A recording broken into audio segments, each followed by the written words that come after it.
po si Fen sa aming Bakuran Vlogs. Katatapos lang po ng aking premiere. Ngayon po ay November 24 at yung premiere ko po ay yung nabali yung cane ng isang orchids ko na may 4 na spike. Yun po yung topic ngayon sa premiere ko. Pasensya na po sa lahat ng pumunta at hindi ko po na isa-isa kayo na pasalamatan dahil may dumating po ako na box galing LBC.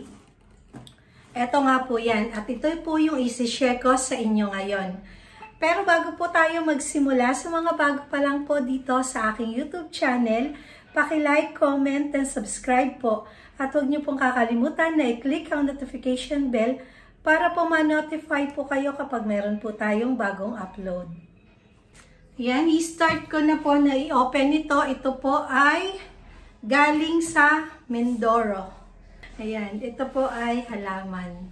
Kaya, i-share ko po sa inyo. Ito po yung i-unbox ko ngayon at i-share ko po sa inyo kung ano yung laman nito.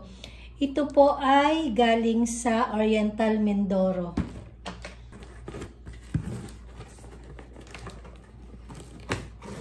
Yan, excited ako dito. Dapat kahapon pa to dumating. Kahapon pa nag-message sa akin ng LBC na darating daw kahapon. Natatakot nga ako kasi baka mamaya patay na to bago dumating sa akin. Ang tagal nila bago i-deliver. Kasi pinadeliver ko na dito at minsan wala naman akong time na puntahan sa LBC. Ito po ay binili ko doon sa Oriental Mindoro. Diba? Ang layo. Ayan.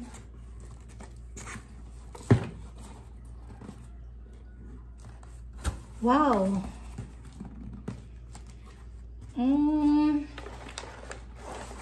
Ito. Nakita nyo ba to? Mga orchids to. Itong binili ko na to, mga native Phalaenopsis orchids.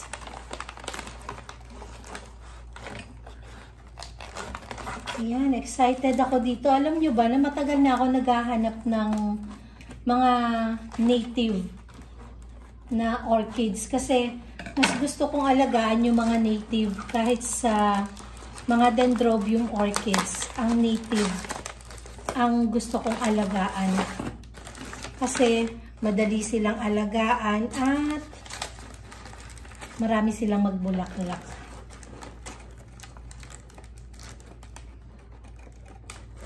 Ayan, nung una nga nang pinamessage ko si seller,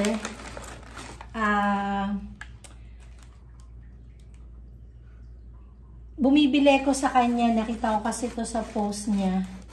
Bumibili ko sa kanya.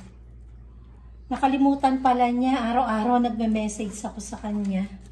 Pala hindi niya nasama dun sa kanyang unang pinadala. Kaya, ayun. Ito, na late. Pero magaganda naman yung halaman. Unahin natin to. Hindi ko alam kung ano yung Dendrobium orchids na to. Sana mabuhay ko to. Kasi meron akong inaawitan kay seller na Dendrobium orchids, yung kulot na kulay white. Ito, baka ito to. Mamaya i-message ko siya kung ito nga yung Dendrobium orchids na keikis ng Dendrobium orchids na kulay white na kulot. Ayan, ang kaganda ng pinadala sa akin ni Rob.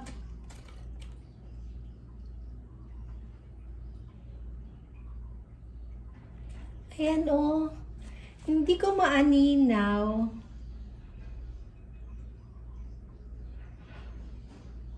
Nilagay niya pala dito yung pangalan ko. Yung buong pangalan ko. Akala ko ID to ng native orchids na to. Sabi ko parang pangalan ko tong nakalagay dito sa dahon na to. Yung pala, totoong pangalan ko, hindi yung ID. Ayan o. Eto, dalawa lang naman po yung ID Dalawa lang naman yung, ay, hala, nabali. Yung isang Keikis dito. Yan o. Oh, sana mabuhay ko. Sana magkaroon ng ugat. Ayan. Ayan, ito pa oh, sayang. May mga Keikis na yung pinadala niya sa akin. Ito yung ganito kaliliit. Ito yung small size ng native Phalaenopsis orchids. Ilalagay ko na lang po dito yung ID nito. Ang alam ko, yung isa ay, sandali, babasahin natin. Hindi ko lang alam kung alin dito yung Phalaenopsis stuartiana. Ayan, binabasa ko dito sa message sa akin ni Ralph. Dalawa kasing klase to, pero 4 yung binili ko. 4 na piraso. 2 small at 2 medium. Isa po yung Phalaenopsis stuartiana. Ilalagay ko rin dito sa screen yung spelling. Kasi mamaya, hindi ko pala na-pronounce na ayos yung ID nitong Phalaenopsis orchids na to. Oh. Pero yung iba, ang alam ko, ang tinatawag nila dito sa Phalaenopsis orchids na to ay tiger. Phalaenopsis orchids tiger. Ayan. Tapos yung isa na variety ay Phalaenopsis orchids scleriana. Yun. Ang hirap i-pronounce ng ID ng Phalaenopsis orchids. Ang hindi ko lang alam kung alin dito. Malalaman pa natin kung alin dito yung magkaibang variety. Kasi parang magkamukha lang din sila ng dahon. Pero sa bulaklak sila may pagkakaiba. Yun yung aabangan natin, yung mga bulaklak nito. Tapos, ayan, 2 maliit at 2 medium. Pero 3 medium na yung binigay niya. Ayan, oh. Kaya lang, sayang yung ano dito. Meron na tong Keikis dito. Sayang, oh, natanggal. Antayin na lang sana yung ugat nito para i-propagate. Ang kaso, nabali. Pero sana mapaugat ko pa to kasi meron akong orchids, Phalaenopsis orchids. Natatandaan ninyo yung pinutol ko sa taas. Meron na pong ugat yun ngayon. Nandun sa terrace namin. Kaya sana ito magkaugat. At sayang kasi, sana mabuhay ko pa. Tingnan nyo, mga healthy naman yung pinadala sa akin ni Ralph. Ayan, no? Ang gaganda ng ugat niya. Ayan, happy naman ako dito sa mga orchids na pinadala sa akin ni seller. 3 pala yung pinadala niya na medium kasi yung small niya 150 ang isa. Ang medium niya ay 250. Bale, ang in-order ko, 2 medium, 2 small. Bale, nagkakahalaga ng 800 yung 4 na yon. Kaya sabi ko sa kanya, gawin na niyang 1,000 para wala nang sukli yung 1,000 na i-gcash ko sa kanya. Bigyan na lang niya ako ng kahit na alin sa 2 na variety ng orchids. Ayan, ito yung pinakamalaki sa pinadala niya. At, ayan no, merong spike. Ito rin may spike, kaya lang, parang naputol kasi dito sa box, hindi ko masya yung pinaka nilalabasan ng Keikis. Ayan, Keikis pala to. Ayan, may Keikis na oh. Ayan, ito, parang nalanta kasi hindi ko masya dito sa box kasi small box lang ito.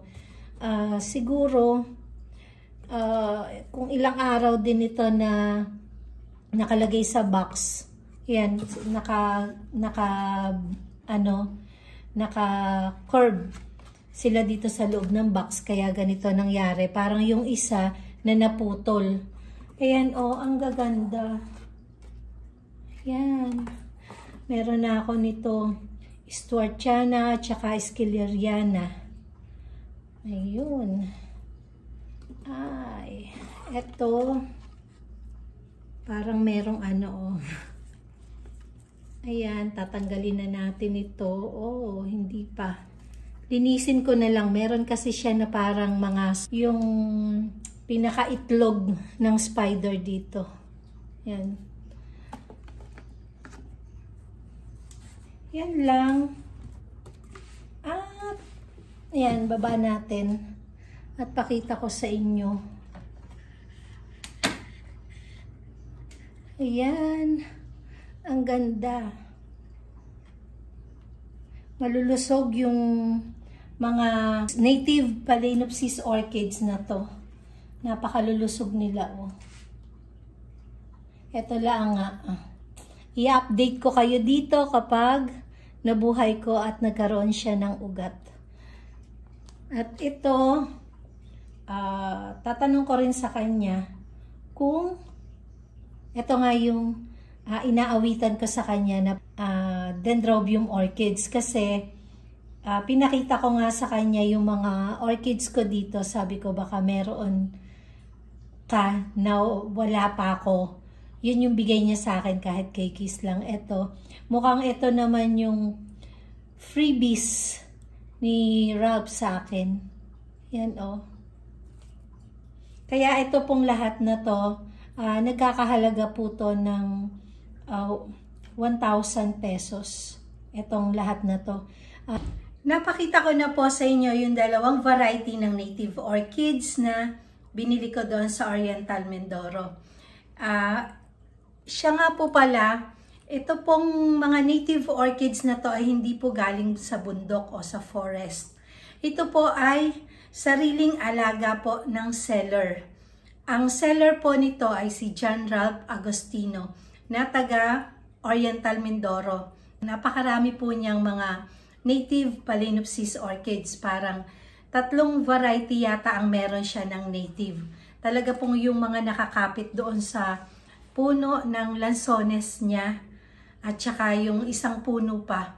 Napakadami po na ganito. Kaya yung mga binebenta po niya ay hindi po galing sa gubat na pinagbabawal talaga. Yun po ay sariling alaga po nila na naparami na po niya. At sa mga gusto po na puntahan yung kanyang FB page, meron po siya. Ang pangalan po niya sa Facebook ay si John Ralph Agostino.